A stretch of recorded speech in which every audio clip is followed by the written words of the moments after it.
Ni wewe uliyepoteza muda na nguvu yako kubwa kwa ajili yetu. Ni wewe uliyebebeshwa mzigo mzito wa majukumu yetu.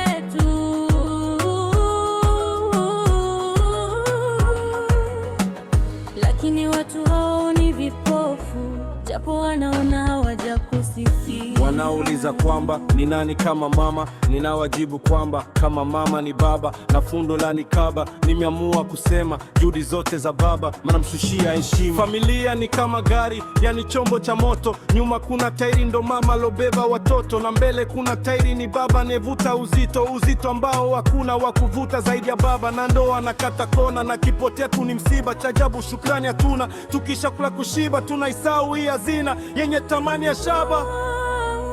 Kwa upande wangu mimi, baba yangu ni mtu bora, kula ili nile mimi na mama. Hiyo ndo busara waliotereza ulimi, kukusema inanipa hasira. Kwangu na tamani nasema mbele hadira. Mama ana ubora wake hata kwa baba pia, kuzani uchungu wako tafuta uchungu pia. Saiweje uchungu wa baba tuoni tukausifia? Unadhani bila baba ungeipata hiyo familia? Uliyepewa majukumu yote ya familia, ni wewe uliyabeba, ni mazito lakini ukavumilia. Cha ajabu hawaoni vipofu, japo wanaona waja kusifia. Ila Mungu si dhaifu, yote anaona, mema yako atakulipia. Oh, baba, baba yangu baba, heshima yako baba. Mama, mama ni baba, mbele ya Mungu baba, mema wako ni kiba.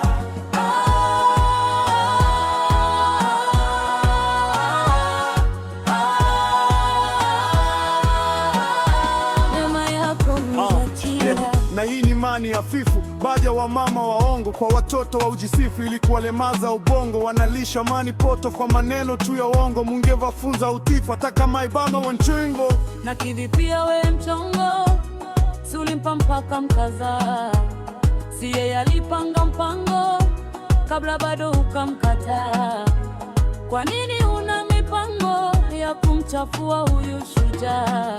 Mbona umwambii mwanao machafu ulofanya wewe? Mfunze jue mazao ya kuvuna huko kwa mumewe. Kutu walio wajinga wanodharau baba zao, wakivuta bangi na unga vuna wao ndo wao. Kwa kisa cha umasikini wanamdharau baba yao, na Mungu si wasumani taulipa tu stahiki zao. Unajua kukosa si sengejenga, na angekuwa tajiri kama angepata chance ya kupinga angekana hili. Hakupewa hiyo nafasi, iliyepanga ni ya Mungu amri, na baba kutaka wasi si mjinga alipokubali. Kumbuka kuna kipindi akikosa pesa ya chakula hupambana, yeye ni mshindi ili sisi tupate kula. Kuna muda na tukano anasemwa kama mtoto, kazi nyingine hatari, manusura wajali au kifo.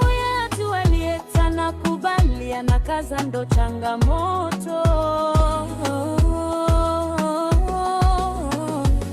Ni wewe, thamani yako ni kubwa lakini haionekani. Ni wewe, upo zako kimya ila unamuachia Manani. Wanajifanya